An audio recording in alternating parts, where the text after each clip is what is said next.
ರಾಜ್ಯಾದ್ಯಂತ ಭಾರತೀಯ ಜನತಾ ಪಾರ್ಟಿ ಸದನದ ಒಳಗೆ ಹಾಗೂ ಹೊರಗೆ ಹೋರಾಟವನ್ನು ಮಾಡುವುದರ ಮುಖಾಂತರ ವಿಜಯಪುರ ಜಿಲ್ಲೆ ಭಾರತೀಯ ಜನತಾ ಪಾರ್ಟಿ ವತಿಯಿಂದ ಇವತ್ತು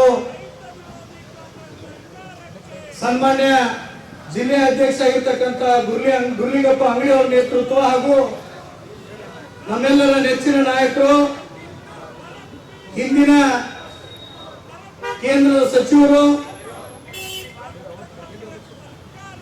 ಸಂಸದರಾಗಿರ್ತಕ್ಕಂಥ ಸನ್ಮಾನ್ಯ ರಮೇಶ್ ಜಿಗಜಿಣಗಿ ಸಾಹೇಬರ ನೇತೃತ್ವ, ಹಿಂದಿನ ರಾಜ್ಯದ ಸಚಿವರು, ವಿಜಯಪುರ ನಗರದ ಹಿಂದಿನ ಶಾಸಕರಾಗಿರ್ತಕ್ಕಂಥ ಅಪ್ಪಾಸಾಹೇಬ್ ಪಟ್ಟಣಶೆಟ್ಟಿ ಅವರ ನೇತೃತ್ವ, ಸಿಂಧಿ ಕ್ಷೇತ್ರದ ಹಿಂದಿನ ಶಾಸಕರಾಗಿರ್ತಕ್ಕಂಥ ರಮೇಶ್ ಮುಷ್ಟೂರ್ ಅವರ ನೇತೃತ್ವ, ವಿಧಾನ ಪರಿಷತ್ತಿನ ಮಾಜಿ ಸದಸ್ಯರಾಗಿರ್ತಕ್ಕಂಥ ಅರುಣ್ ಶಾಪುರ್ ಅವರ ನೇತೃತ್ವ, ವಿಜಯಗೌಡರು ಹಾಗೂ ಜಿಲ್ಲೆಯ ನಮ್ಮ ಎಲ್ಲ ನಾಯಕರ ನೇತೃತ್ವದಲ್ಲಿ ಈ ಭ್ರಷ್ಟ ಕಾಂಗ್ರೆಸ್ ವಿರುದ್ಧವಾಗಿ ಇಂಡಿ ಮಂಡಲದ ವತಿಯಿಂದ ಬಂದಿರತಕ್ಕಂಥ ಎಲ್ಲ ನಮ್ಮ ನಾಯಕರ ನೇತೃತ್ವದಲ್ಲಿ, ಮಹಿಳಾ ಮೋರ್ಚಾದ ನಮ್ಮೆಲ್ಲ ಪದಾಧಿಕಾರಿಗಳ ನೇತೃತ್ವದಲ್ಲಿ ರಾಜ್ಯದಲ್ಲಿ 187 ಕೋಟಿ ಹಗರಣವನ್ನು ಮಾಡಿ ಬಿ ನಾಗೇಂದ್ರ ಅವರನ್ನ ಕಾಂಗ್ರೆಸ್ಸಿನ ಹಿಂದಿನ ಮುಖ್ಯಮಂತ್ರಿ ಆಗಿರ್ತಕ್ಕಂಥ ಸಿದ್ದರಾಮಯ್ಯ ನೇತೃತ್ವದ ಸರ್ಕಾರದಲ್ಲಿ ಸಚಿವರಾಗಿದ್ದಾಗ ವಿಧಾನಸಭೆ ಹೌಸ್ನಲ್ಲಿ ಅವತ್ತಿನ ಮುಖ್ಯಮಂತ್ರಿಗಳು ನಮ್ಮಿಂದ ಭ್ರಷ್ಟಾಚಾರ ಆಗಿದೆ ಅಂತ ಒಪ್ಪಿಕೊಂಡು ಅವರನ್ನ ಬಿ ನಾಗೇಂದ್ರ ಅಂತಕ್ಕಂಥ ಸಚಿವನ ರಾಜೀನಾಮೆ ತೆಗೆದುಕೊಂಡು ಹೊರಗೆ ಕಳಿಸಿರ್ತಕ್ಕಂಥವ್ರನ್ನ ಇವತ್ತು ಕೋತ್ವಾಲ್ ರಾಮಚಂದ್ರ ಶಿಷ್ಯನ ನೇತೃತ್ವದ ಸರ್ಕಾರದಲ್ಲಿ ಮತ್ತೆ ಅವರಿಗೆ ಸಚಿವ ಸ್ಥಾನ ಕೊಡೋದ್ರ ಮುಖಾಂತರ ಈ ರಾಜ್ಯದ ಜನ ನಂಬಿ ಏನು ಓಟ್ ಹಾಕಿದ್ರು ಅವರೆಲ್ಲರಿಗೂ ಅನ್ಯಾಯ ಮಾಡ್ತಕ್ಕಂಥ ಸರ್ಕಾರವ ಇವತ್ತು ಕರ್ನಾಟಕದಲ್ಲಿ ರಾಜ್ಯಭಾರ ನಡೆಸ್ತಾ ಇದೆ. ಮಾನ್ಯ ಡಿ ಕೆ ಶಿವಕುಮಾರ್ ಅವರೇ ಒಂದು ಕಡೆ ಬಹಳ ಆಧ್ಯಾತ್ಮಿಕವನ್ನು ಹೇಳಿ ವೈಭವೀಕರಣ ಮಾಡಿ ಮುಖ್ಯಮಂತ್ರಿ ಹಾಕಿದ್ದೀರಿ. ಇನ್ನೊಂದು ಕಡೆ ಈ ರಾಜ್ಯದಲ್ಲಿರ್ತಕ್ಕಂಥ ಜನರ ಹಣವನ್ನ ನಿಮ್ಮ ಹೈಕಮಾಂಡ್ ನೀಡೋದ್ರ ಮುಖಾಂತರ ತೆಲಂಗಾಣದಲ್ಲಿ ಚುನಾವಣೆ ಮಾಡುವುದಕ್ಕೆ ಹಣ ಸಾಗಿಸುವ ಮುಖಾಂತರ ಕಲಬುರಗಿ ಮತ್ತು ಬಳ್ಳಾರಿಯಲ್ಲಿ ಲೋಕಸಭೆ ಚುನಾವಣೆಗೆ ಹಣವನ್ನು ಸರ್ಕಾರದಿಂದ ತೆಲಂಗಾಣದಲ್ಲಿರ್ತಕ್ಕಂಥ ಪೆಟ್ರೋಲ್ ಪಂಪ್ ಟ್ರಾನ್ಸ್ಫರ್ ಮಾಡಿ ಚುನಾವಣೆ ಮಾಡಿರ್ತಕ್ಕಂಥವ್ರು, ಅದರ ಜೊತೆಗೆ ಕೇಂದ್ರದಲ್ಲಿರ್ತಕ್ಕಂಥ ಕಾಂಗ್ರೆಸ್ಸಿನ ಹೈಕಮಾಂಡ್ಗೆ ಹಿಂಬಾಲಿನ ಮುಖಾಂತರ ಹಣವನ್ನು ಸಂದಾಯ ಮಾಡಿರ್ತಕ್ಕಂಥ ವ್ಯಕ್ತಿಗಳಿಗೆ ನಿಮ್ಮ ಸಂಪುಟದಲ್ಲಿ ಸಚಿವ ಸ್ಥಾನ ಕೊಟ್ಟಿದ್ದೀರಿ. ಈ ರಾಜ್ಯದಲ್ಲಿ ಬಾಬಾ ಸಾಹೇಬ್ ಅಂಬೇಡ್ಕರ್ ಅವರ ನೇತೃತ್ವದ ಸಂವಿಧಾನಬದ್ಧವಾಗಿರ್ತಕ್ಕಂಥ ಸರ್ಕಾರ ನಡೆಸುವುದಕ್ಕೆ ಪ್ರಮಾಣ ವಚನ ಮಾಡಿ ನೀವು ಸರ್ಕಾರವನ್ನ ರಚನೆ ಮಾಡಿದ್ದೀರಿ. ಇನ್ನೊಂದು ಕಡೆ ರಾಜ್ಯದಲ್ಲಿ ಸ್ವತಂತ್ರ ಭಾರತ ನಂತರ ತುಳಿತಕ್ಕೆ ಒಳಗಾಗಿರ್ತಕ್ಕಂಥ SC ST ಹಿಂದೂ ಸಮುದಾಯದ ಹಣವನ್ನ ನಿಮ್ಮ ರಾಜಕೀಯ ಬಳಸುವ ಮುಖಾಂತರ ಕಳೆದ 3 ವರ್ಷಗಳಲ್ಲಿ ಆ ಸಮುದಾಯಗಳನ್ನ ಮತ್ತೆ 20 ವರ್ಷಗಳ ಕಾಲ ಹಿಂದೂ ಒಯ್ತಕ್ಕಂಥ ಕೆಲಸವನ್ನು ಮಾಡಿದ್ದೀರಿ. ರಾಜ್ಯದಲ್ಲಿ SC ST ಹಿಂದೂ ವರ್ಗದ ಜನ ನಿಶ್ಚಯ ಮಾಡಿದ್ದಾರೆ, ನಿಶ್ಚಯ ಮಾಡಿದ್ದೀವಿ. ನೀವೇನಾದ್ರೂ ನಿಮ್ಮ ಸಂಪುಟದಲ್ಲಿ ಇರ್ತಕ್ಕಂಥ ಬಿ ನಾಗೇಂದ್ರ ಅವರ ರಾಜೀನಾಮೆ ತಗೊಳ್ಳದಿದ್ರೆ ಇನ್ನೂ ಉಗ್ರವಾಗಿ ರಸ್ತೆಗಳು ಹೋರಾಟ ಮಾಡೋದಕ್ಕೆ ಭಾರತೀಯ ಜನತಾ ಪಾರ್ಟಿ ಸನ್ನದ್ಧವಾಗಿದೆ. ವಿಜಯಪುರ ಒಂದು ಕಡೆ ಇಡೀ ರಾಜ್ಯದಲ್ಲಿ ಬರಗಾಲ ತಾಂಡವಾಡ್ತಾ ಇದೆ. ಇಡೀ ರಾಜ್ಯದಲ್ಲಿ ತಾಯಂದ್ರು ಕುಡಿಯೋದಕ್ಕೂ ನೀರಿಲ್ಲದೆ ಪರದಾಡ್ತಾ ಇದ್ದಾರೆ. ಆದರೆ ನಿನ್ನೆ ಹೌಸ್ ನಲ್ಲಿ ನೋಡಿದಾಗ ಈ ರಾಜ್ಯದ ಮುಖ್ಯಮಂತ್ರಿಗಳು ಯಾವ ರೀತಿ ವಿರೋಧ ಪಕ್ಷದ ಧ್ವನಿಯನ್ನು ಅಡಗಿಸಬೇಕಂತ ಹೇಳಿ ಎಷ್ಟು ರಾಜಾರೋಷವಾಗಿ ಮಾತಾಡ್ತಾ ಇದ್ದೀರಿ. ನೀವು ಈ ರಾಜ್ಯದ ಜನರ ಧ್ವನಿಯನ್ನು ಅಡಗಿಸಕ್ಕಾಗಂಗಿಲ್ಲ. ಈ ರಾಜ್ಯದಲ್ಲಿ ಇರ್ತಕ್ಕಂಥ ಜನ ನಿಮಗೆ ತಕ್ಕ ಪಾಠ ಕಲಿಸೋದಕ್ಕೆ ತಯಾರಾಗಿದ್ದಾರೆ. ಸನ್ಮಾನ್ಯ ಮುಖ್ಯಮಂತ್ರಿಗಳೇ, ನೀವೇನಾದ್ರೂ 2 ದಿನಗಳಲ್ಲಿ ಬಿ ನಾಗೇಂದ್ರ ಅವರ ರಾಜೀನಾಮೆ ತಗೊಳ್ಳದಿದ್ರೆ ಈ ರಾಜ್ಯದಲ್ಲಿರ್ತಕ್ಕಂಥ ಹಿಂದುಳಿದ ವರ್ಗ, SC ST OBC ಈ ರಾಜ್ಯದಲ್ಲಿರ್ತಕ್ಕಂಥ ಎಲ್ಲ ಮತದಾರರು ಬೀದಿಗಳು ಹೋರಾಟ ಮಾಡಿ ನಿಮ್ಮ ರಾಜೀನಾಮೆ ಕೇಳಬೇಕಾಗುತ್ತೆ. ಈ ರಾಜ್ಯದ ಮುಖ್ಯಮಂತ್ರಿಗಳು ಸಹಿತ ರಾಜೀನಾಮೆ ಕೊಟ್ಟು ಹೊರಗಡೆ ಬರಬೇಕಾಗುತ್ತೆ. ಆ ಕಾಲ ಸನಿಹಕ್ಕೆ ಬಂದಿದೆ. ನಿಮಗೆ ಈ ವೇದಿಕೆ ಮುಖಾಂತರ ಭಾರತೀಯ ಜನತಾ ಪಾರ್ಟಿ ವಿಜಯಪುರ ಜಿಲ್ಲೆಯಿಂದ ಎಚ್ಚರಿಕೆ ಕೊಡ್ತಾ ಇದ್ದೀವಿ. ನೀವು ಬೇಗನೆ ಬಿ ನಾಗೇಂದ್ರ ಅವರ ರಾಜೀನಾಮೆಯನ್ನು ತೆಗೆದುಕೊಂಡು ಸುರಳಿತ ಸರ್ಕಾರ ನಡೆಸ್ತೀರೋ, ಇಲ್ಲಾಂದ್ರೆ ಈ ರಾಜ್ಯದಲ್ಲಿರ್ತಕ್ಕಂಥ ಪ್ರತಿಯೊಬ್ಬ ವ್ಯಕ್ತಿನೂ ಸಹಿತ ಬೀದಿಗೆ ಹೋರಾಟ ಮಾಡುವ ರೀತಿಯಲ್ಲಿ ಮಾಡ್ತಿರೋದು ನಿಮ್ಮ ಕೈಯಲ್ಲಿದೆ. ನಿಮಗಿದು ಎಚ್ಚರಿಕೆಯ ಗಂಟೆ. ಅದಕ್ಕಾಗಿ ಹಿಂದುಳಿದ ವರ್ಗ, SC ST ಜನರಿಗೆ ನ್ಯಾಯ ಕೊಡೋದಕ್ಕೋಸ್ಕರ ಈ ರಾಜ್ಯದಲ್ಲಿ ಸಮಾಜ ಕಲ್ಯಾಣ ಇಲಾಖೆ 28,000 ಕೋಟಿ ಹಣವನ್ನ ಗ್ಯಾರಂಟಿ ಬಳಸಿದ್ರೆ, ಪರಿಶಿಷ್ಟ ಪಂಗಡ ನಿಗಮದಿಂದ ಇದ್ದಂತ ಎಲ್ಲ ಹಣವನ್ನ ನಿಮ್ಮ ವೈಯಕ್ತಿಕ ಪಾರ್ಟಿ ಬಳಸ್ಕೊಂಡ್ರಿ. ಇವತ್ತು ರಾಜ್ಯದಲ್ಲಿರ್ತಕ್ಕಂಥ ಎಲ್ಲ ಜನ ನಿಶ್ಚಯ ಮಾಡಿದೀವಿ, 28ರಲ್ಲಿ ನಿಮ್ಮನ್ನ ರಸ್ತೆಗೆ ತರುವಂತ ಕೆಲಸ ಭಾರತೀಯ ಜನತಾ ಪಾರ್ಟಿ ಮಾಡುತ್ತೆ. ಅದಕ್ಕಾಗಿ 2 ದಿನಗಳ ಈಗಾಗಲೇ ಹೌಸ್ ನಲ್ಲಿ ನಮ್ಮ ರಾಜ್ಯಾಧ್ಯಕ್ಷರು, ನಮ್ಮ ರಾಜ್ಯದ ಎಲ್ಲ ಶಾಸಕರು, ಸಂಸದರು, ಶಾಸಕರು, ವಿಧಾನ ಪರಿಷತ್ ಸದಸ್ಯರು ತಯಾರಾಗಿ ನಿಂತಿದ್ದಾರೆ. ಅದೇ ರೀತಿ ಭಾರತೀಯ ಜನತಾ ಪಾರ್ಟಿಯ ಪ್ರತಿಯೊಬ್ಬ ಕಾರ್ಯಕರ್ತನ ಸಹಿತ ಇಡೀ ರಾಜ್ಯದಲ್ಲಿ ಜಿಲ್ಲಾಧಿಕಾರಿಗಳ ಕಚೇರಿ ಎದುರು ಅನಿರ್ದಿಷ್ಟ ಅವಧಿ ಹೋರಾಟ ಮಾಡ್ತಾ ಇದ್ದೀವಿ. ಭಾರತೀಯ ಜನತಾ ಪಾರ್ಟಿಗೆ ಹೋರಾಟ ಹೊಸದಲ್ಲ. 2 MP ಸರ್ಕಾರ ಮಾಡಿರ್ತಕ್ಕಂಥ ಭಾರತೀಯ ಜನತಾ ಪಾರ್ಟಿ.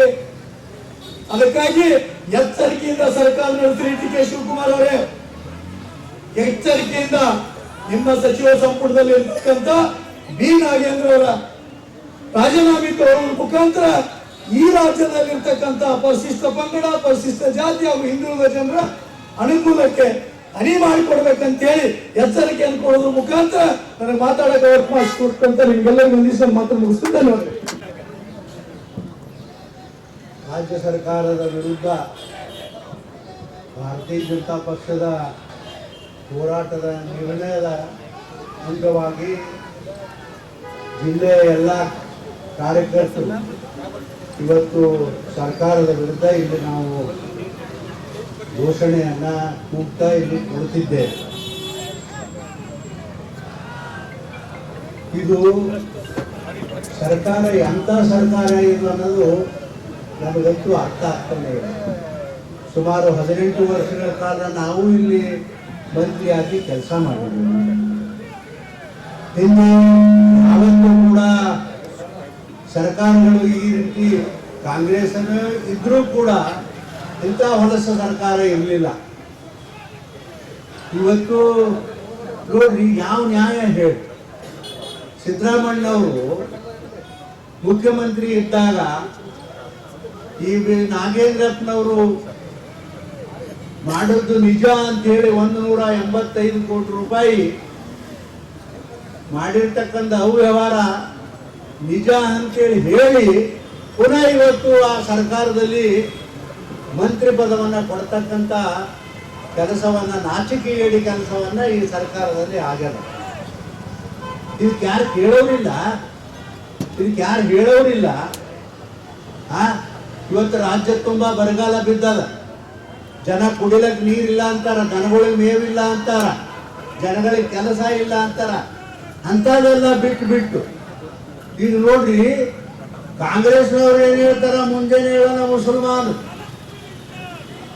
ಮಧ್ಯಾಹ್ನ ಬ್ಯಾಕ್ವರ್ಡ್ ಕ್ಲಾಸ್, ಸಂಜಾಗನ ದಲಿತರು, ಬರೀ ಇದನ್ನ ಹೇಳ್ಕೊತ ಹೋಗ್ತಾರ. ಮುಸಲ್ಮರು, ದಲಿತರು, ಹರಿಜನರು, ಇದೆ ನಿನಗೆ ಅವ್ರಿಗೆ ಬೇಕಾಗಿತ್ತು. ಅವ್ರ ರೊಕ್ಕನೇ ಲೂಟಿ ಮಾಡ್ಲಕ್ಕೆ ನಿಮ್ಗೆ ಈ ಸರ್ಕಾರದಾಗ ಬೇರೆ ಯಾರು ಸಿಗಲಿಲ್ಲ ನಿಮ್ಗ. SC ST ಲೂಟಿ ಮಾಡಿದ್ರಿ, ದಲಿತರು 42,000 ಕೋಟಿ ಲೂಟಿ ಮಾಡಿದ್ರಿ. ಇವತ್ತು ನನ್ನ ಆಫೀಸ್ ಮುಂದೆ ಒಬ್ಬ MP ಆಗಿ ಪ್ರತಿ ವರ್ಷನೂ ನನಗೂ 5 ಕೋಟಿ ರೊಕ್ಕ ಕೊಡ್ತಿದ್ರಪ್ಪ. ನಾವು ಯಾರ್ಯಾರು ಪಾಪ ಅತ್ಯಂತ ಬಡವರು ಇರ್ತಾರ ಅವ್ರಿಗೆ ಬೋರ್ವೆಲ್ ಏನೇನೋ ಕೆಲಸಗಳನ್ನ ನಾವು ಮಾಡ್ತಿದ್ದೆವು. ಈಗ ನನ್ನ ಆಫೀಸ್ ಮುಂದೆ ದಿನ ಅವರೇ ಇರ್ತಾರೆ ಜನ, ನಮಗೆ ರೊಕ್ಕ ಕೊಡಿಸ್ರಿ, ರೊಕ್ಕ ಕೊಡಿಸ್ರಿ. ಎಲ್ಲಿಗೆ ಕೊಡಿಸೋದು ರೊಕ್ಕ? ನೋಡ್ರಿ ಅಂತ ಅನ್ಯಾಯದ ಕೆಲಸ ಇದು. ಹೆಸರೇನು ಹೇಳೋದು ಇವ್ರದ್ದು ಹೇಳ್ತಾರ, ಲೂಟಿ ಹೊಡೆಯೋದ್ರ ಅವ್ರದೇ ಲೂಟಿ ಹೊಡಿತಾರೆ. ಮತ್ತೆ ಬೇರೆದವ್ರು ರೊಕ್ಕ ಇದ್ದಿದ್ದ ಯಾಕಿಲ್ಲ ನೋಡ್ರಿ ಎಂತ ನ್ಯಾಯ. ಅದಕ್ಕಾಗಿ ನೋಡ್ರಿ ನಾಗೇಂದ್ರಪ್ಪ ಅವ್ರನ್ನ ಪುನಃ ಮಂತ್ರಿಮಂಡಲ ಅಂತ ತಗೊಂಡ್ರು. ತಾವೇ ಹೇಳಿದ್ರು, ಇಲ್ಲ ಇವ ಕರಪ್ಷನ್ ಮಾಡೋದಂತೂ ನಿಜ ಅದ ಅಂತ ಹೇಳಿದ್ರಿ. ಮತ್ತೆ ಅವನ ಮಂತ್ರಿ ಮಾಡ್ತೀರಿ, ಯಾವ ನ್ಯಾಯ ಇರಬೇಕು? ನಿಜವಾಗಿ ಎಲ್ಲಿವರೆಗೂ ಅವನ ನಾಗೇಂದ್ರಪ್ಪ ಬಿಟ್ಟು ಹೋಗೋದಿಲ್ಲ ಈ ಸರ್ಕಾರದಂದು ರಾಜೀನಾಮೆ ಕೊಟ್ಟು, ಅಲ್ಲಿವರೆಗೂ BJP ಯಾವ ಕಾರಣಕ್ಕೂ ಸಹಿಸೋದಿಲ್ಲ ಅಂತಕ್ಕಂಥ ಮಾತ ಬಹಳ ನಾನು ನೇರವಾಗಿ ಹೇಳಬೇಕಾಗ್ತದೆ ಸರ್ಕಾರಕ್ಕೆ ಅಂತಕ್ಕಂಥ ಮಾತವನ್ನು ಈ ಸಂದರ್ಭದಲ್ಲಿ ಹೇಳಿ, ಇದೆಲ್ಲ ನಾಟಕ ಬಿಡ್ರಿ, ಅದೆಲ್ಲ ಇದು ಬಿಟ್ಟು ಬಿಡ್ರಿ. ನೀವು ಬಹಳ ಏನ್ ತಿಳ್ಕೊಂಡಿರಿ, ಮುಸಲ್ಮಾನರು, ದಲಿತರು, ಹಿಂದುಳಿದವರು ಏನು ನೋಡಿ ಗುತ್ತಿಗೆ ಹಿಡಿದಿರಿ. ನೀವು ಗುತ್ತಿಗೆ ಹಿಡಿದಿರಪ್ಪ, ಅವ್ರದ್ದು ತಿಂದು ಹೇಳಕತ್ತಿರಲ್ಲ ಸರ್ಕಾರದಾಗ. ಅದು ಗುತ್ತಿಗೆಯರು ಹಿಡಿದ್ರೆ ಪಕ್ಕ ಅವ್ರಿಗೆ ಚಲೋದರೆ ಮಾಡ್ರಿ. ಇಲ್ಲ ಅಂತಂದ್ರೆ ಬರೀ ಅವ್ರದೇನ ರೊಕ್ಕ. SC ST ತಿಂದ್ರಿ, ಮುಸಲ್ಮಾನರು ತಿಂದ್ರಿ, ಹರಿಜನರದ್ದು ತಿಂದ್ರಿ, ಏನೇನ್ ಮಾಡಿದ್ರು, ವಾಲ್ಮೀಕಿ ತಿಂದ್ರಿ. ಅವ ನೋಡ್ರಿ, ವಾಲ್ಮೀಕಿ 185 ಕೋಟಿ ಒಯ್ದ ಇಲೆಕ್ಷನ್ ಹಾಕ್ಯಾರಿ, ಅಕೌಂಟ್ಗೆ ಹಾಕ್ಯಾರ. ಅಕೌಂಟ್ನಾಗ ಬ್ಯಾಂಕ್ನಿಂದ ರೊಕ್ಕ ಕೊಟ್ಟಾರ್ರಿ. ಯಾವ ನ್ಯಾಯ ಇದು? ಇಂಥದ್ದು ಯಾವ ಹಿಂದೆ ಸರ್ಕಾರದಾಗ ಮಾಡಿದ್ರೆ ಇದು ಇಷ್ಟು ನಾಚಿಕೇಡಿ ಸರ್ಕಾರ ಇದು. ಅದಕ್ಕಾಗಿ ತಕ್ಷಣ ಆ ನಾಗೇಂದ್ರಪ್ಪ ಮೊದಲು ಮನೆಗೆ ಹೋಗ್ಬೇಕು. ಮನೆಗೆ ಹೋಗುತ್ತಾನ ನಾವು ಯಾರು ಬಿಡೋದಿಲ್ಲ ಭಾರತೀಯ ಜನತಾ ಪಕ್ಷದವರು ಅಂತಕ್ಕಂಥ ಮಾತವನ್ನು ಈ ಸಂದರ್ಭದಲ್ಲಿ ಬಹಳ ಸ್ಪಷ್ಟವಾಗಿ ಹೇಳಿ, ಮಾರಾಯಿಗೋಳ ಮಾಡೋದಿದ್ರೆ ಚಂದಾಗಿ ಕೆಲಸ ಮಾಡ್ರಿ, ಮಂತ್ರಿಕೆ ಮಾಡ್ರಿ. ಇಡೀ ರಾಜ್ಯದಾಗ ಜನ ಬಡವರು, ನೀರಿಲ್ಲ, ಕೆಲಸ ಇಲ್ಲ, ಏನಿಲ್ಲ ಅಂತ ಒದ್ದಾಡ್ತಾರ. ಅಂಥದ್ರಾಗ ನೀವು ಇಂಥವೆಲ್ಲ ನಾಟಕ ಮಾಡ್ಕೊತ ಕೂತಿದ್ರಿ. ನಿಮ್ಮ ನಾಟಕ ಇದೇನು ತಿಳಿಯಂಗಿಲ್ಲ ಅಂತ ಹೇಳಿ ತಿಳ್ಕೊಬೇಡ. ಇದೆಲ್ಲ ಇಡೀ ರಾಜ್ಯದ ಜನರಿಗೆ, ಇಡೀ ದೇಶದಲ್ಲೂ ಕೂಡ ನೀವು ಭಾಳ ಪ್ರಸಿದ್ಧ ಆಗಿಬಿಟ್ಟಿರಿ. ಅಲ್ಲಿ ನೋಡ್ರಿ ಹೆಂಗದ, ಎಂತೆಂಥದ್ದು ನಾಡ್ಲಾಗತ್ತ ನೀವು ನೋಡಿರ್ಬೇಕು. ಅದಕ್ಕಾಗಿ ನಾಚಿಕೆ ಬರ್ತಕ್ಕಂಥ ಕೆಲಸ ಮಾಡೋದು ಬಿಡ್ರಿ. ಮಾಡೋದಿದ್ರೆ ಚಂದಾಗಿ ಮಾಡ್ರಿ, ವಾಲ್ಲ ಅಂದ್ರೆ ರಾಜೀನಾಮೆ ಕೊಟ್ಟು ನಿಮ್ಮನಿಗೆ ಹೋಗ್ರಿ. ಯಾರಿಗೆ ತಾಕತ್ತದ ಅವ್ರು ಸರ್ಕಾರ ನಡೆಸ್ತಾರ ಅಂತಕ್ಕಂಥ ಮಾತವನ್ನು ಈ ಸಂದರ್ಭದಲ್ಲಿ ಹೇಳಿ, ಮತ್ತೊಂದು ಸಲ ಈ ಸರ್ಕಾರಕ್ಕೆ ಒಂದು ಹೆಂಗೆ ನಮ್ಮ ಇವರು ಡಬ್ಬಿಯವ್ರು ಹೇಳಿದ್ರಲ್ಲ, ನಿಮಗೆ ವಾರ್ನ್ ಮಾಡ್ತೇವಂತ. ನಾನು ಕೂಡ ಸರ್ಕಾರಕ್ಕೆ ಅದು ವಾರ್ನ್ ಮಾಡಿ ನಾನು 2 ಮಾತು ಮುಗಿಸ್ತೀನಿ. ನಮಸ್ಕಾರ. ಇವತ್ತು ಮಾಡ್ತಾ ಇದೆ. ಇವತ್ತು ನಡೆಯುತ್ತ ಅಸೆಂಬ್ಲಿಯಿಂದ ಅವ್ರು ಹೊರಗಿಡ ಇಟ್ಟು ಅಸೆಂಬ್ಲಿ ನಡೆಸಬೇಕನ್ನುವಂಥ ಆಗ್ರಹವನ್ನು ಭಾರತೀಯ ಜನತಾ ಪಕ್ಷ ಬಿಜಾಪುರ ಜಿಲ್ಲೆ ಮಾಡಿದೆ ಅನ್ನುವಂಥ ಮಾತನ್ನು ಈ ಸಂದರ್ಭದಲ್ಲಿ ಹೇಳಿ, ಇವತ್ತು ಬಿಜಾಪುರ ಜಿಲ್ಲೆ ಬರಗಾಲಕ್ಕೆ ಇವತ್ತು ತುತ್ತಾಗಿದೆ. ಹಿಂದಿನ ಒಂದು ಮಳೆಯನ್ನು ನಾವು ಈ ವರ್ಷದ ಗಣನೆ ತೆಗೆದುಕೊಂಡ ಬಹಳಷ್ಟು ಜನರು ತೊಂದರೆಯಲ್ಲಿ, ಆತಂಕದಲ್ಲಿ ಬಿದ್ದಿದ್ದಾರೆ. ಬರಗಾಲ ಜಿಲ್ಲೆ ಘೋಷಣೆ ಮಾಡಬೇಕಂತ ಆಗ್ರಹವನ್ನು ಕೂಡ ಭಾರತೀಯ ಜನತಾ ಪಕ್ಷ ಮಾಡುತ್ತೆ ಅನ್ನುವಂಥ ಮಾತನ್ನು ಈ ಸಂದರ್ಭದಲ್ಲಿ ಹೇಳಿ, ಇವತ್ತು ಹಲವಾರು ನ್ಯೂನತೆಗಳನ್ನು ಸರ್ಕಾರ ನೋಡಿದ್ದೀವಿ. ನನಗನ್ನಿಸ್ತದೆ ಏನು ಮಾತಾಡೋ ಉಪಯೋಗ ಇಲ್ಲಪ್ಪ ಅಂತ ಅನ್ಸತ್ತೆ. ಯಾಕಂದ್ರೆ ನಾವು ಎಷ್ಟು ಹೇಳಿದ್ರು ಅಷ್ಟೇ ಅದ. ಯಾಕಂದ್ರೆ ಇದು ಎಷ್ಟು ಸಲ ಇವತ್ತು ಸಿದ್ದರಾಮಯ್ಯ ಅಧ್ಯಕ್ಷರು ಹೋರಾಟ ಮಾಡಿದ್ರು. ಈಗ ಅದಕ್ಕೆ ಕೆಟ್ಟ ಪರಿಸ್ಥಿತಿ DK ಶಿವಕುಮಾರ್ ಕಾಲದಲ್ಲಿ ಬಂದಿದೆ. ಇವತ್ತು ಅವ್ರಿಗೆ ನೀವೇನು ರಾಮಚಂದ್ರ ಯಾರು ಗೊತ್ತವಲ್ಲ, ಯಾರು ಅವ್ರ ಶಿಷ್ಯರೇನ್ರಿ, ಅವ್ರ ಗುರು ಅಂದ್ರೆ ಅವೇನು ಕೇಳಿ ಹಾಕೊಳಂಗಿಲ್ಲ. ಯಾಕೆ ಪಾಣಿನ ಮುಂದೆ ಕೆನೂರು ಬಾರಿಸಂಗೆ ಐತೆ ಯಾವಾಗ. ಅದಕ್ಕೆ ಅಲ್ಲಿ ಏನು ಕೇಳಿಸಿದ್ರೆ ಅವ್ನಿಗೇನು ತಿಳಿಬೇಕಲ್ಲ. ಅವ್ರು ಮನೆಗಡೆ ದೀಪ ಸಾಹೇಬ್ರ ಚರ್ಮ ಏನಾರು ಹತ್ತಂಗಿಲ್ಲ. ಅದಕ್ಕೆ ಏನಾರೇ ಒಟ್ಟು ಸರ್ಕಾರ ಡಿಸಾಲ್ವ್ ಮಾಡತ್ತೊಂದು ಹೋರಾಟ ಮಾಡಿ, ಯಾರು ಮಂತ್ರಿ ತೆಗೆಯೋದಕ್ಕಿಂತ ಸರ್ಕಾರಕ್ಕೆ ಕಿತ್ತೊಗೆದು ಬರ್ರಿ. ಇವತ್ತು ಮೊನ್ನೆ ಇಂಡಿಗೆ ಬರಾತಿದ್ದೆ ಬಸ್ ಸ್ಟ್ಯಾಂಡ್ದಾಗ ಒಂದು ಯಾವುದೋ ಕಾರ್ಯಕ್ರಮ ನಾವು ಕಾಸುಗೌಡರು ಎಲ್ಲ ಕೂಡಿ ಅನ್ನುವಂತ ಇದ್ದೀವಿ. ಬಸ್ ಫುಲ್ ಆಗಿ ಮ್ಯಾಗ ಇರ್ಲಾತಿ ಹೆಣ್ಮಕ್ಳು ಇಟ್ಟಾಕ್ರಿ ಗದ್ದ ಏನ್ ಬಸ್ ಅಂದ್ರೆ ಬಸ್ಸೇ ಕಡಿಮೆ ಮಾಡಿಬಿಟ್ರಂತ ಹೆಣ್ಮಕ್ಳು ಪುಕಟ ಇದು ಮಾಡಿ ಬಸ್ಸೇ ಕಡಿಮೆ ಮಾಡಿಬಿಟ್ರ ಅಂದ್ರೆ ಒಂದರ ಕೊಟ್ಟಂಗ್ ಮಾಡಿ ಒಂದ್ ಕಡೆ ಕಸ್ಕೊಂಡ್ಬಿಡ್ತಾರ. ಇವತ್ತು ಜಿಲ್ಲೆಯಲ್ಲಿ ಹಲವಾರು ಕಡೆ ಮೊನ್ನೆ ನಮ್ಮ ಜಿಗಿನ್ ಸಾಹೇಬ್ ಭಾಷಣ ಮಾಡತ್ತಿ ಇಂಡಿಯಾಗ ಒಬ್ಬ ಎದುರಿ ಬಂದ ಡೋಲ್ ಬಂದಿರ್ಲಿ ಡೋಲ್ ಅಂದವ ಡೋಲ್ ಅಂತ ಸಾಹೇಬ್ರಿ ತಿಳಿಲಿಲ್ಲ. ನಾನು ಹೇಳಿದೆ ಡೋಲ್ ಅಂದ್ರೆ ಪೆನ್ಷನ್ ಕತ್ತಾರ ಸಾಹೇಬ್ರ ಕಡೆ ಹಳ್ಯಾಗ ಅಂತ ಹೇಳಿದೆ ನಾನು. ಅಂದ್ರೆ ಪೆನ್ಷನ್ ಬಂದಿರೋಕೆ ರೋಡ್ ಬಾಯಿ ಪಡ್ಕೊಳ್ಳೋಂಥ ಪರಿಸ್ಥಿತಿ ಇವತ್ತಿನ ಒಂದು ಸರ್ಕಾರದಲ್ಲಿ ಆಗಿದೆ. ಈಗ ಗ್ಯಾರಂಟಿ ಕೊಟ್ಟು ಮೋಸ ಮಾಡಿ ಕೊಡ್ತೀವಿ ಅಂತೇಳಿ ಮಾಡಿ ಓಟ್ ಹಾಕೊಂಡಾರ ಆ ಗ್ಯಾರಂಟಿ ಒಂದು ಸರಿಯಾಗಿ ಮುಡ್ತಾ ಇಲ್ಲ. ಒಂದು ಸರಿಯಾದಂಥ ಇನ್ಶೂರೆನ್ಸ್ಗಳು ಕ್ರಾಪ್ಗಳು ಇವೆಲ್ಲ ಸರಿಯಾಗಿ ಮುಡ್ತಾ ಇಲ್ಲ. ಇವತ್ತು ಹಲವಾರು ರಸ್ತೆಗಳು ಈ ಮಾಡ್ಯಾರ ಅಂದ್ ಕೂಡ 1.5 ವರ್ಷನ ಖಲಾಸಿ ಆಗಿರ್ತದೆ, ವರ್ಷನ ಖಲಾಸಿ ಆಗಿರ್ತದೆ. ರಮೇಶ್ ಕೃಷ್ಣ ಅವ್ರು ಕೇಳ್ರಿ, ಅಫ್ಜಲ್ಪುರ್ ರೋಡ್ ಮಾಡಿದ್ರು ಯಾಕೆ ರಮೇಶ್ ಹಾಕೋಪುರ ಸತಿ ಖಲಾಸಿ ರೋಡೇ ಇಲ್ಲ ಅಂದ್ರೆ ಅರ್ಧಕ್ಕರ್ಧ ತಿಂದು ಕಾಂಟ್ರಾಕ್ಟ್ ಹಾ ಕೇಂದ್ರ ಸರ್ಕಾರ ರೊಕ್ಕ ಸ್ಟೇಟ್ದವ್ರಿಗೆ ತಿನ್ನಾಕತ್ತಾರ. ಹಿಂಗ ಇಂಥ ಸರ್ಕಾರ ಇಂಥ ಪರಿಸ್ಥಿತಿ ಬಹುತೇಕ ರಮೇಶ್ ಜಿಗಜಿನ್ ಸಾಹೇಬ್ರ ರಾಜಕೀಯ ಜೀವನದಲ್ಲಿ ನೋಡಿಲ್ಲ ಅಂತ ಅನಿಸ್ತದೆ. ಯಾಕೆ ಅವ್ರ ಹೆಸರು ಹೇಳ್ಬೇಕು, ನಮ್ಗಿಂತ 20-30 ವರ್ಷ ಸೀನಿಯರ್ ಆದ್ರೆ ಅವ್ರ ಕಾಲದಾಗ ನೋಡಿಲ್ಲ, ನಮ್ಮ ಕಾಲದಾಗ ನೋಡಕ್ ಸಿಗಂಗಿಲ್ಲ. ಅಂತ ಕೆಟ್ಟ ಪರಿಸ್ಥಿತಿಯಲ್ಲಿ ಈ ಸರ್ಕಾರ ವಿಸರ್ಜನೆ ಆಗ್ಬೇಕು, ಹೊಸ ಚುನಾವಣೆ ಬರಬೇಕು, ಜನರು ತುದಿಗಾಲಲ್ಲಿ ನಿಂತಾರೆ. ಇವತ್ತು ಸರ್ಕಾರ ಯಾವಾಗ ಈಗ ಸರ್ಕಾರವನ್ನು ಕಿತ್ತಾಕ್ಬೇಕು, ಯಾವಾಗ ಕಾಂಗ್ರೆಸ್ ಸರ್ಕಾರ ಕೆಡಬೇಕಂತ ಹೇಳಿ ಇವತ್ತು ತುದಿಗಾಲಲ್ಲಿ ನಿಂತ ಸಂದರ್ಭದಲ್ಲಿ ಜನರ ಅಪೇಕ್ಷಿತಕ್ಕೆ ಸರ್ಕಾರ ಬರ್ಬೇಕಂದ್ರೆ ಚುನಾವಣೆ ನಡೀಲೇಬೇಕು ಅನ್ನುವಂಥ ಆಗ್ರಹವನ್ನ ಈ ಸಂದರ್ಭದಲ್ಲಿ ಮಾಡ್ಲಿಕ್ಕೆ ಬಯಸ್ತಾ ಇದೆ. ಇವತ್ತು ಇಂಥ ಒಂದು ಪರಿಸ್ಥಿತಿ ಕೆಟ್ಟ ಪರಿಸ್ಥಿತಿಯಲ್ಲಿ ಇವತ್ತು ಸರಿಯಾದ ಒಂದು ವ್ಯವಸ್ಥೆ ಇಲ್ಲ, ಪಂಚಾಯತಿಗಳಿಗೆ ಸರಿಯಾದಂಥ ಅನುದಾನ ಇಲ್ಲ. ಇವತ್ತು 2 ವರ್ಷಗಟ್ಟಲೆ ಆಯ್ತು, 3 ವರ್ಷಗಟ್ಟಲೆ ಆಯ್ತು, ಜಿಲ್ಲಾ ಪಂಚಾಯತ್ ಚುನಾವಣೆ ನಡೆಯುತ್ತಿಲ್ಲ. ಚುನಾವಣೆ ನೆನಪಾಗ್ತದೆ, ಇನ್ನೊಂದು ಸ್ವಲ್ಪ ದಿನದಾಗ ಜಿಲ್ಲಾ ಪಂಚಾಯತ್ ಮೆಂಬರ್ ಇದ್ರು ಅಂತೇಳಿ ಸ್ವಲ್ಪ ತಿಳಿಸಿ ಹೇಳ್ಬೇಕಾದ ಹೊಸ ರಾಜಕಾರಣಿಗಳಿಗೆ. ಅಂತ ಪರಿಸ್ಥಿತಿ ಬಂದಿದೆ. 2-3 ವರ್ಷಗಟ್ಟಲೆ, 3 ವರ್ಷ 4 ವರ್ಷ ಐತ್ರಿ, 5 ವರ್ಷ ಆಯ್ತದ ಅವಧಿ ನಮಗೆ ನೆನಪಾಗ್ಲಾಗ್ತದೆ. 5 ವರ್ಷ ಆಯ್ತು, ಇನ್ನೂ ತನ ಇವರು ಪ್ರತಿಯೊಂದು ಸಲ ಕೋರ್ಟಿಗೆ ಹೋಗೋದು, ನಾ ಡಿಎಂಟೇಷನ್ ಮಾಡ್ತಿದ್ವಿ, ಹೊಳೆ ಪೇಪರ್ ಒಯ್ದು ಕೊಡೋದು ಇದೆ. ಅಂದ್ರೆ ಜನರ ಹಿತನೂ ಕಾಪಾಡಲಿಲ್ಲ, ಜನರಿಗೆ ಸೌಲಭ್ಯನ ಕಸಿದುಕೊಂಡಾರ, ಭ್ರಷ್ಟಾಚಾರನು ಸಾಕಷ್ಟು ಇವತ್ತು ತಾಂಡವವಾಡ್ತಾ ಇದೆ. ಜೊತೆ ಜನಪ್ರತಿನಿಧಿಯಾಗಿ ಕೆಲಸ ಮಾಡುವಂತ ಜನರ ಆ ಹಕ್ಕನ್ನು ಸುತ ಕಸಿದುಕೊಂಡಂತ ಆರೋಪವನ್ನ ಈ ಸಂದರ್ಭದಲ್ಲಿ ಮಾಡ್ಲಿಕ್ಕೆ ಬಯಸ್ತಾ ಇದ್ದೀನಿ. ಇಂಥ ಒಂದು ಸರ್ಕಾರ ತಕ್ಷಣದಲ್ಲಿ ಹೊರಗೆ ಹೋಗ್ಬೇಕಿದು, ಸರ್ಕಾರ ಹೋಗ್ಬೇಕನ್ನುವಂತ ಆಗ್ರಹವನ್ನು ಈ ಸಂದರ್ಭದಲ್ಲಿ ಮಾಡಿ ಇವತ್ತು ತಕ್ಷಣ ಬಿಜಾಪುರ ಜಿಲ್ಲೆಗೆ ಬರಗಾಲ ಜಿಲ್ಲೆ ಅಂತ ಘೋಷಣೆ ಮಾಡಬೇಕು. ಆ ಜೊತೆನೆ ಇವತ್ತೇನೂ ಡೆವಲಪ್ಮೆಂಟ್ ಬಿಜಾಪುರ ಜಿಲ್ಲೆಯಲ್ಲಿ ಅಡಿಗೆಲ್ಲು ಹಂಗ ಹಿಂಗೆ ಏನೂ ಕೇಳತ್ತಿಲ್ಲ. ಏನೋ ಸ್ವಲ್ಪ ಇವತ್ತು ಅಲ್ಲಿ ಅಡಿಗೆಲ್ಲು ಬಿಜಾಪುರದ ನಮ್ಮ ಮುಳುಗೋಡ್ರಿಗೆ ಅವ್ರಿಗೆ ಕೇಳಿ ಏನ್ರಿ ಭಯಂಕರ ಉದ್ಘಾಟನೆ ನಡೆದವಲ್ಲ ಇಲ್ಲಿ ಅಂತೇಳಿ, ಅದು ಕೇಂದ್ರ ಸರ್ಕಾರ ಅಮೃತ ಯೋಜನೆ ಕೇಂದ್ರ ಸರ್ಕಾರದ್ದು. ಕೇಂದ್ರ ಸರ್ಕಾರ ಯೋಜನೆ ಎಲ್ಲಿ MP ಅವ್ರ ಫೋಟೋನ ಕಡೆಯಲ್ಲಿ MP ಅವ್ರು ಕರೆಯವಲ್ಲ. ಇಟ್ಟು ಸರ್ಕಾರದಾಗ ಎಲ್ಲೇ ಇಲ್ಲ. ಆ ಜಲಜೀವನ್ ಮಿಷನ್ ಅದು ಕೇಂದ್ರ ಸರ್ಕಾರ ಯೋಜನೆ. MLA ಎಲ್ಲಿ ಮತಕ್ಷೇತ್ರ ಕರೆಯಂಗಿಲ್ಲ. ಬಿಜಾಪುರ ಸಿಟಿ ಹಿಡ್ಕೊಂಡು ಎಲ್ಲಿ ಕೂಡ ಕೇಂದ್ರ ಸರ್ಕಾರದ ಅನುದಾನಕ್ಕೆ MP ಅವ್ರದೊಂದು ಮಾತು ಕೇಳಿ ಉದ್ಘಾಟನೆ ಮಾಡಬೇಕು. ಅವರು ಕೇಂದ್ರ ಅನುದಾನ ಸಹಯೋಗದ ಅನ್ನುವಂಥದ್ದು ಕೂಡ ಸೌಜನ್ಯ ಕೂಡ ಸರ್ಕಾರದ ಪ್ರತಿನಿಧಿಗಳಿಗೆ MLAಗಳಿಗೆ ಯಾರಿಗೂ ಕೂಡ ಇಲ್ಲ.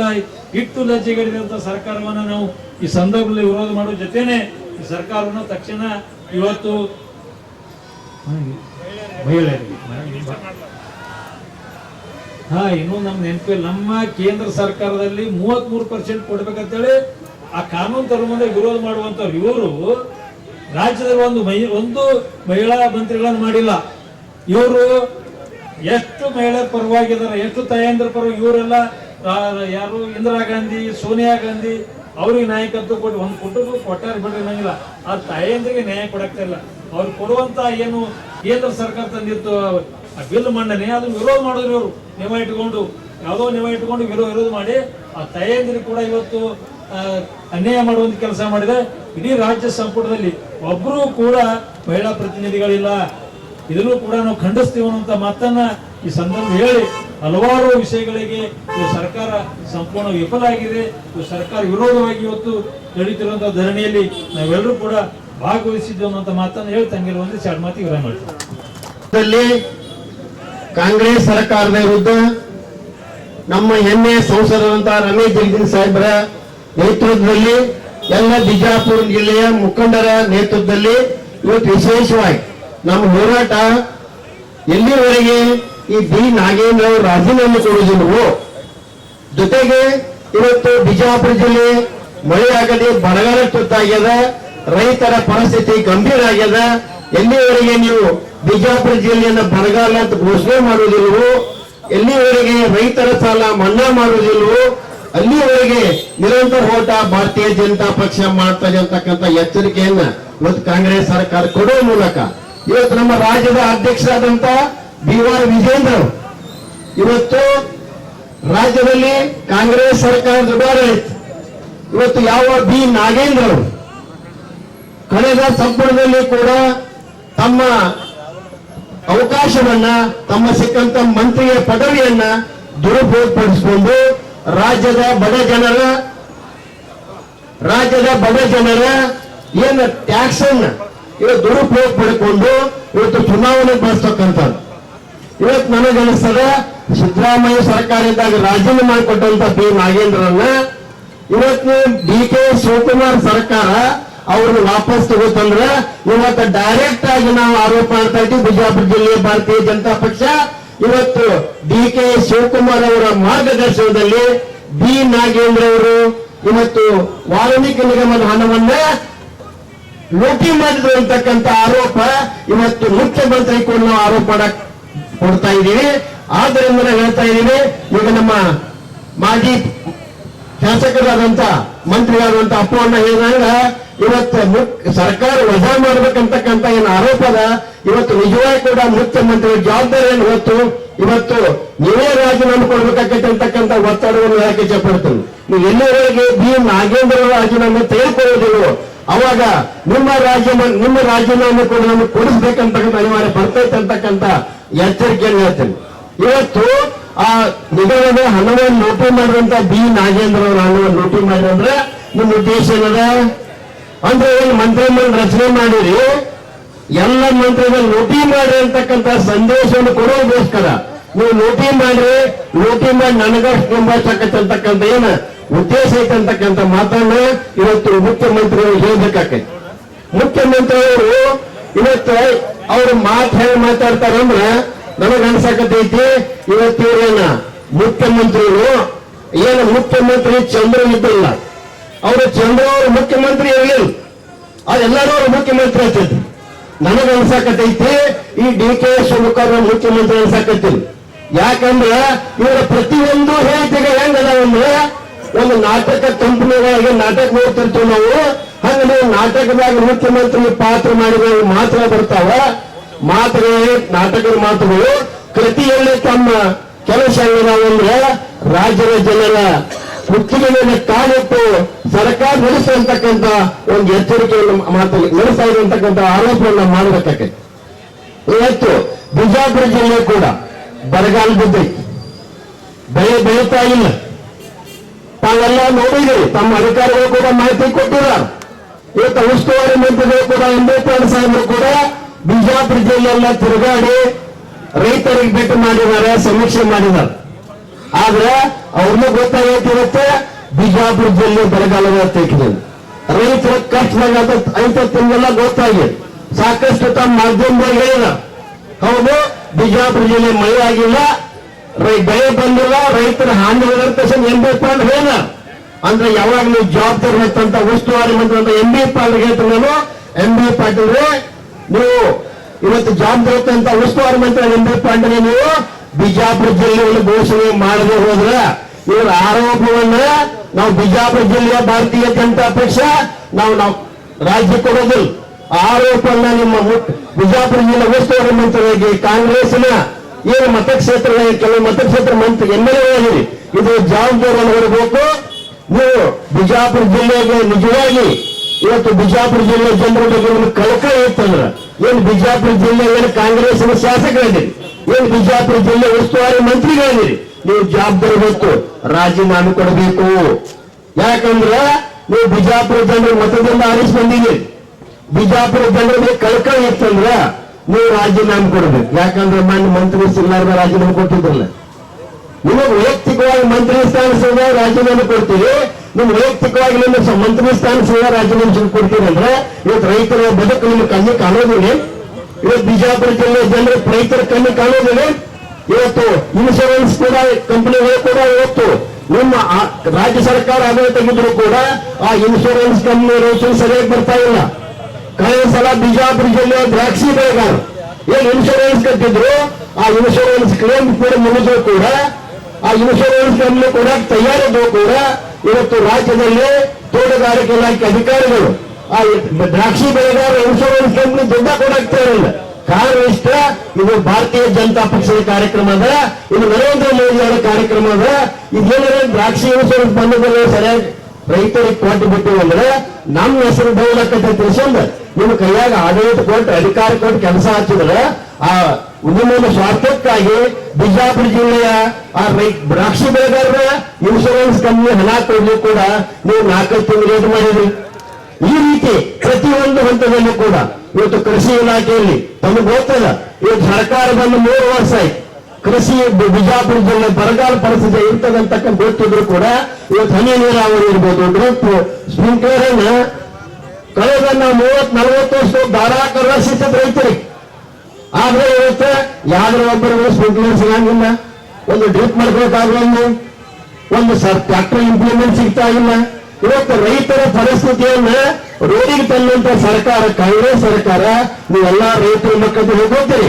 ಇವತ್ತು ನೀವು ಎಚ್ಚರ ಮಾಡ್ತಿದ್ದು ನಾವು ಹೋರಾಟ ಎಲ್ಲಿವರೆಗೆ ನಮಗೆ ಮುಖ್ಯವಾಗಿ ಬಿಜಾಪುರ ಜಿಲ್ಲೆಯ ರೈತ ದೇಶ ರಾಜ್ಯ ನಮಗೆ ಗೊತ್ತಲ್ಲ.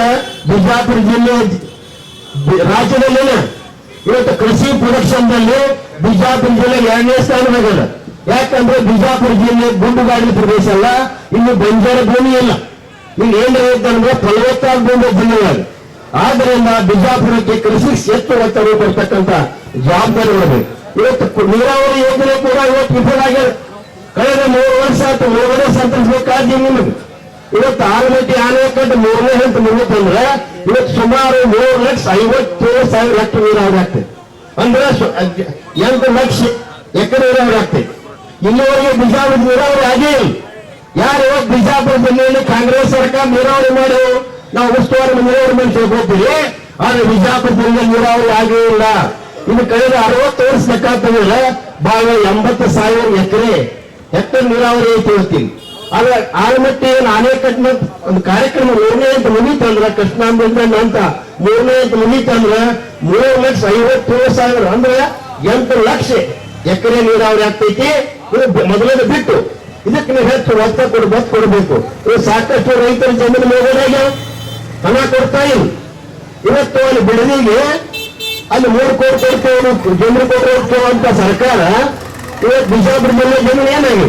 ಇವತ್ತು ರಾಜ್ಯದಲ್ಲಿ ನಾವು 1 ನಂಬರ್ ಇರ್ತಕ್ಕಂಥ ಜಿಲ್ಲೆ ಬಿಜಾಪುರ ಜಿಲ್ಲೆ ಕೃಷಿ ಪ್ರಮಾಣದಲ್ಲಿ ಇಂಥ ಫಲವತ್ತಾದ ಭೂಮಿಗೆ 30 ಕೊಡ್ತೀವಿ 25 ಕೊಡ್ತೀವಿ ಅಂತಕ್ಕಂಥ ಹೇಳ್ತಕ್ಕಂಥ ಸರ್ಕಾರ ಇವತ್ತು ಬಿಡದಿ ಯಾಕೆ 83 ಕೋಟಿ ಕೊಡ್ತೀರಿ.